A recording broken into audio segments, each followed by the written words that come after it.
সকালবেলায় ডাকাডাকি করে, সকালবেলায় দেখছি তো ওখানে অ্যাক্সিডেন্ট হচ্ছে। কিসে হয়েছে? গাড়ির সাথে মারধারি।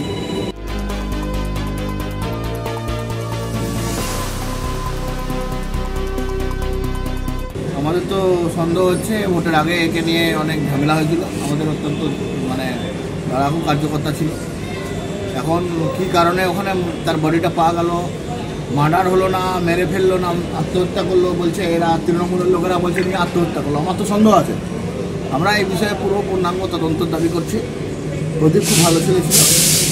তার এই যে ঘটনা ঘটেছে, আমরা পুরো পরিবারের সঙ্গে সমবেদনা জানাচ্ছি। সাথে সাথে সাথে এই ঘটনা এর সঙ্গে কোনো বৃহত্তর চক্রান্ত আছে না, তার তদন্তের দাবি জানাচ্ছি।